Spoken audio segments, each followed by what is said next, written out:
Hello everyone, this is Naresh IAS Academy YouTube channel and now I am providing a complete answer writing session for IAS mains exam on GS paper 2. I have completed a part of answer writing session on GS paper 1 already, where I have discussed all the approaches, strategies, how to good answer writing and how can we increase our marks and how can we obtain the maximum marks. So many aspects I have already discussed. This is the answer of one candidate who has sent this, and the question have been asked by UPSC in IAS mains exam 2021, and you have to write answer of that question in 150 words and maximum marks are the 10. Okay, so the question from the international relations in IAS mains exam 2020. You may contact for the offline classes. So many students are trying to contact, so I assure you definitely I will provide much of help in your preparation. And those students are not able to coaching classes or any kinds of personal help, so I want to personally advise. I have discussed the GS paper 1 and 2 on my YouTube channel completely according to syllabus.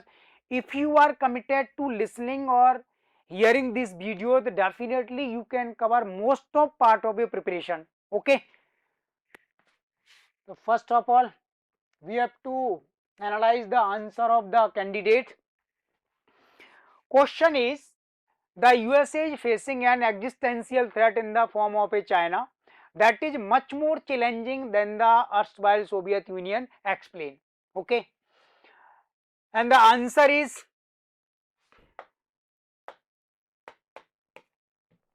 America and China are the two economic superpowers of the world. The positive and negative effects of their relation are visible in the global context. Following are the points of the tension and conflicts between America and China. Point number 1 is imperialist ideology of China. Second point is opposition to America's capitalist system. Third point is increasing dominance of China in Taiwan, Hong Kong and Tibet. Okay, and the next page of the answer is claiming the South China Sea as an private property. Fifth point is trade and tariff disputes. Next point is currency war between the two nations, and the last point is other issues like dumping and espionage are also included in this. Now the paragraph change. America is a capitalist nation while China is a communist nation. This fundamental difference adversely affect the relationship between the two. Although America's comparative position has curbed China's dominance, but the China's growing economy has presented constant challenge to America. So then this is the answer of the candidate, and now you have seen and listen the answer, and you can self evaluate what is the weightage of the answer according to the marks.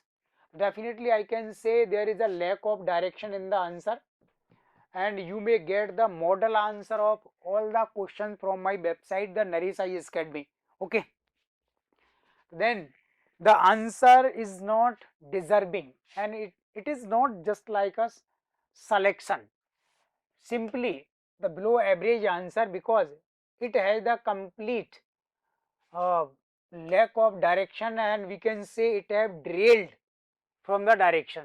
So it must be deserved for the 3 marks out of the 10. Okay, poor marking. So you have to focus on the answer writing if you are very serious for your entry into the IAS exams. Definitely from where we are taking help and what is our strategy, these are the personal matters, but there is objectivity. You have to enter yourself into the answer writing session. Without this you cannot clear the exam. Then what points are missed and what direction is left in the answer? First of all, we can accept the introduction of the candidate.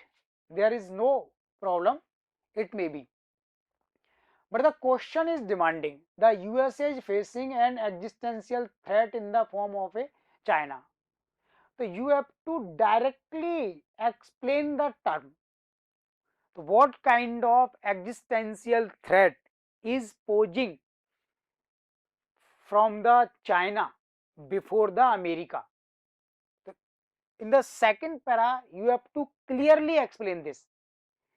So then what kind of existential threats is presenting by the China before the America? First, we can say a threat in the form of a economic tension or the economic sector.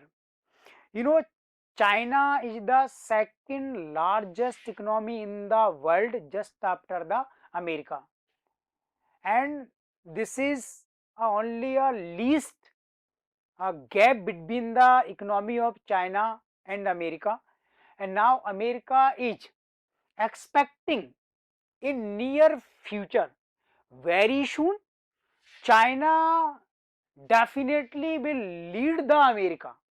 So this is a threat in the form of the economic tension or the economic sector. Second, ideological threat. Ideological threat is presenting from the China. You know, China is a communist country. Ideologically, communist and the America capitalist cannot go together. But here we are seeing the entire world is seeing how the China have compromised with this ideology on the economic front. The maximum foreign direct investment is attracting in China, and Chinese economy is the fast growing economy. So then this is a unique blend or combination of communist and the capitalist ideology. So China is inviting all the multinational companies or business tycoons and providing all kinds of economic facilities for the investor. And also the World Bank's report, the ease of doing business is also indicating this threat before the America. Definitely America is in a great tension or severe tension, because in future definitely the China may have an important threat before the America. Third is threat in the form of the imperialist or expansionist nature. China how is treating the Tibet, Hong Kong and Taiwan, and China is also creating tension or trying to acquire forcefully some islands are disputed between China and Japan, China and South Korea. And now China is expanding its hegemony or dominance over the South China Sea. And now it is clearly seen even America cannot enter in South China Sea freely. America also in a severe tension. If I am increasing activities in South China Sea, then definitely China may take a rigorous action against the America. And fourth is the currency war. Recently we have seen how the China have devaluated its currency relative to the American dollar to increase its export, and China is the leading exporting country in the world, and India is depending for its imports over the China. So in future America is prospecting very soon China will lead throughout the world, and this will be a decline of the unipolar world or hegemony of America. So now America is trying to maintaining its dominance or the nature of unipolar world. So this is definitely a severe threat before the America which is posing by the China. You have to explain in this form, and now you have to change the paragraph. And the second paragraph, the question is demanding this threat is much more challenging than the erstwhile Soviet Union. So in short, you have to explain this term also. Soviet Union, you know, USSR, United States of Soviet Russia, continued during 1945 to 1991. It was started forming since the 1945, and USSR was dissolved or disintegrated in 1991, and the duration during 1945 to 1991 is called the Cold War period in the world.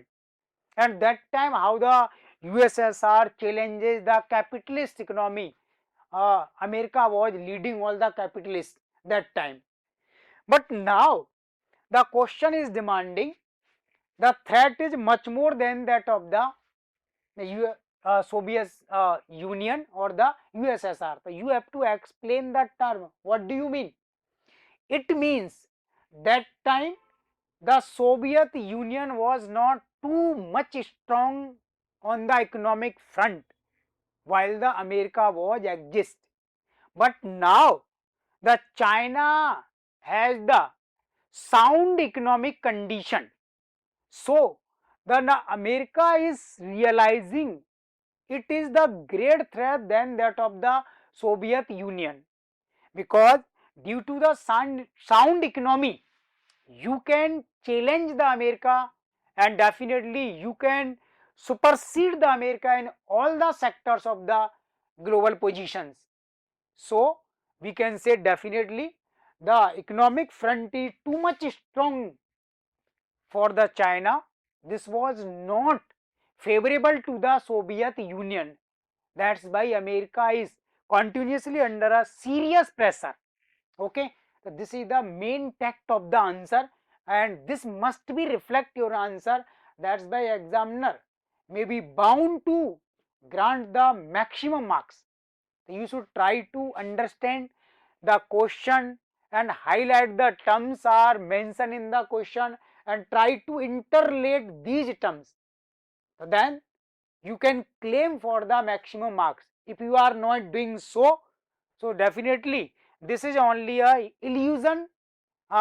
Individually you can say I am good in answer writing, I have the sufficient knowledge, but you must know this. This is the matter of relative marking. About 12 to 15,000 students are joining the IAS mains exam, and you have to relatively compete these students. Okay, thank you.